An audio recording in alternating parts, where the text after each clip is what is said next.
మీ GIET ఇప్పుడు GGUగా మారింది. 2000కు పైగా ప్లేస్మెంట్స్, IPM, KPMG వంటి సంస్థలతో ఇంటిగ్రేటెడ్ కోర్సులు, UPSC కోచింగ్, అడ్మిషన్లు ఓపెన్.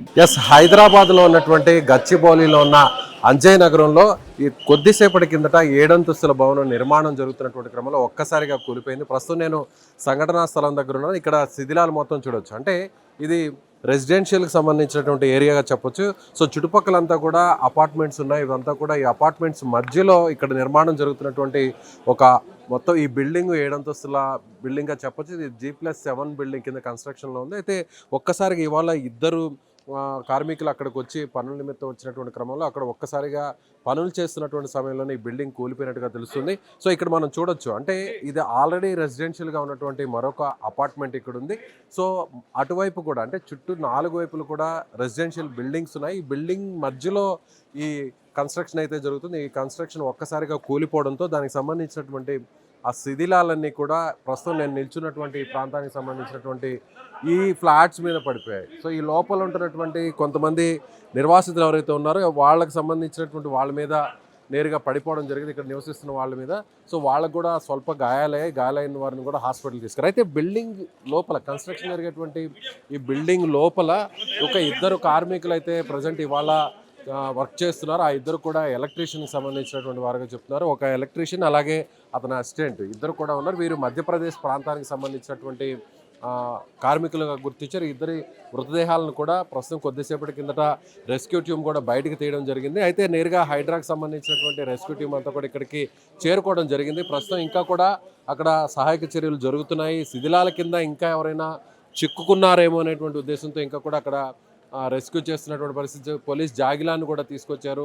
NDRF బృందం కూడా రావడం జరిగింది. అలాగే హైడ్రా కూడా వచ్చినటువంటి పరిస్థితి. సో అగ్నిమాపక సిబ్బంది అలాగే పోలీసులు స్థానికంగా ఉన్నటువంటి అధికారులందరూ కూడా పెద్ద పెద్ద కట్టర్స్ని తీసుకురావడం జరిగింది. అంటే 7 అంతస్తుల బిల్డింగ్ కావడంతో ఆ బిల్డింగ్ మీద ఉన్నటువంటి పెద్ద పెద్ద బీమ్స్ అన్నింటినీ కూడా కట్ చేయాలంటే అది కాస్త ఆ శ్రమతో కూడుకున్నటువంటి వ్యవహారం కావడంతో కొంత ఎక్విప్మెంట్ని అయితే తీసుకురావడం జరిగింది. ఇంకా అక్కడ ఉన్నటువంటి అధునాతన సిస్టమ్ ద్వారా అంటే కింద ఎవరన్నా మనుషులు ప్రాణాలతో ఉన్నారా లేదంటే చనిపోయిన వారు ఎవరైనా ఉన్నారా వాళ్ళకి సంబంధించినటువంటి ఆనవాళ్ళను గుర్తించడం కోసం కూడా ప్రత్యేకంగా ఒక అడ్వాన్స్డ్ టెక్నాలజీని కూడా తీసుకొచ్చినట్టుగా అర్థమవుతుంది. ప్రస్తుతానికైతే మాత్రం ఇప్పటి వరకు ఒక ఇద్దరిని ఇది 2 మృతదేహాలను అయితే గుర్తించినట్టుగా చెప్పాలి. అయితే మరోవైపు మనం ఇక్కడ గమనించినట్టయితే ఒక పెద్ద ప్రమాదమే తప్పిందని చెప్పాలి. ఎందుకంటే చుట్టుపక్కల ఉన్నటువంటి చాలా తక్కువ స్పేస్, ఇది దాదాపు ఒక 50 గజాల స్పేస్ మాత్రమే ఉంటుంది.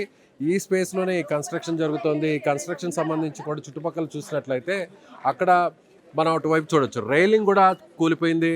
సో అక్కడ ఉన్నటువంటి పాక్షికంగా డ్యామేజ్ అయింది. అక్కడ ఎక్కడైతే అపార్ట్మెంట్కి సంబంధించినటువంటి మెట్లు ఉన్నాయో ఆ పక్కనే లిఫ్ట్ కూడా ఉంటుంది. అందరూ కూడా మధ్యాహ్నం సమయం కావడంతో అందరూ కూడా బెడ్రూమ్స్లో ఉండడం వల్ల కొంతవరకు అందరూ ప్రాణాలతో సేఫ్గా బయటపడారని చెప్పాలి. అయితే ఈ బిల్డింగ్ అంటే ఇటువైపున అంటే ఈ నార్త్ సైడ్ ఉన్నటువంటి బిల్డింగ్ మీద సో అక్కడంతా కూడా కిచెన్స్ ఉన్నటువంటి ప్రాంతం. ఈ కిచెన్స్ మీద కొంత శిథిలాలు పడినప్పుడు కూడా కిచెన్స్లో ఎవరూ లేకపోవడం వల్ల పెద్ద ప్రమాదం తప్పిందనే మనకి ఇక్కడికి వచ్చిన తర్వాత చెప్తున్నటువంటి అధికారులను బట్టి కూడా అర్థమవుతుంది. అయితే మొత్తం 7 అంతస్తుల బిల్డింగ్ అంతా కూడా కూలిపోవడంతో ఆ కూలిపోయిన దాని కింద కూడా ఇంకా ఎవరైనా మనుషులు ఉన్నారా, కార్మికులు ఎవరైనా ఉన్నారా అనేటువంటి కోణంలో అయితే ఇంకా కూడా రెస్క్యూ అయితే జరుగుతుందని చెప్పాలి. ఎక్కడక్కడ చూడొచ్చు, మనకి కొంత ఎక్విప్మెంట్ని తీసుకొచ్చారు. ఆ ఎక్విప్మెంట్ ద్వారా గుర్తించేటువంటి ప్రయత్నం అయితే జరుగుతుందనే చెప్పాలి. సో ఇక్కడ బిల్డింగ్ సంబంధించినటువంటి ఓనర్స్ అయితే ఇప్పటివరకు ఎవరు కూడా రాలేదు. అయితే ఈ బిల్డింగ్ కన్స్ట్రక్షన్ అనేది అనాథరైజ్డ్గా జరుగుతుంది అనేది ప్రాథమికంగా వస్తున్నటువంటి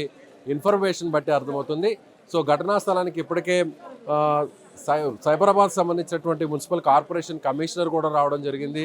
అదేవిధంగా ఎమ్మెల్యే గాంధీ కూడా వచ్చి నేరుగా ఆయన స్వయంగా ఇక్కడ రెస్క్యూ సంబంధించినటువంటి ఏర్పాట్లు కూడా ఆయన పర్యవేక్షిస్తున్నారు. సో అదేవిధంగా హైడ్రాకు సంబంధించినటువంటి అధికారులు కూడా ఇక్కడికి వచ్చారు. సో హైడ్రా కమిషనర్ రంగనాథ్ కూడా మరి కాసేపట్లో ఇక్కడ రాబోతున్నారు. అంటే ఒక రకంగా చెప్పాలంటే ఇది హైదరాబాద్ నగరాన్ని ఒక్కసారిగా ఉలికిపాటుకు గురి చేసిందని చెప్పాలి. ఎందుకంటే ఈ భవన సముదాయాల మధ్యలో రెసిడెన్షియల్ అపార్ట్మెంట్స్ మధ్యలో ఈ విధంగా ఈ స్థాయిలో అక్రమ కట్టడాన్ని సో అనాథరైజ్డ్గా కట్టడం అనేది కూడా అందులో కూడా నిర్మాణంలో ఉన్నటువంటి అపార్ట్మెంట్ ఈ బిల్డింగ్ కూలిపోవడంతో ఒక్కసారిగా సో దీనికి ఇచ్చినటువంటి పర్మిషన్స్ విషయంలో కావచ్చు లేదంటే ఈ నాళకి ఆనుకున్నటువంటి ఈ తక్కువ స్పేస్లోనే ఇంత పెద్ద బిల్డింగ్ని ఏ విధంగా కన్స్ట్రక్షన్ చేస్తున్నారు అనేటువంటి దాని మీద కూడా ఇప్పుడు విమర్శలు వ్యక్తమవుతున్నాయి. మరోవైపు ఈ బిల్డింగ్ని మనకు వస్తున్నటువంటి ఇన్ఫర్మేషన్ చూసినట్టయితే ఇది పూర్తిగా రెసిడెన్షియల్కి సంబంధించినటువంటి జోన్లో కడుతున్నటువంటి బిల్డింగ్ అయినప్పటికీ కూడా ఈ ప్రాంతం అంతా కూడా సో మాదాపూర్ గచ్చిబౌలి ప్రాంతం అంతా కూడా ఉద్యోగస్తులకు సంబంధించినటువంటి పీజీ సెంటర్స్ నిర్వహణ ఇక్కడ ఎక్కువగా ఉంటుంది. కాబట్టి ఈ బిల్డింగ్ కూడా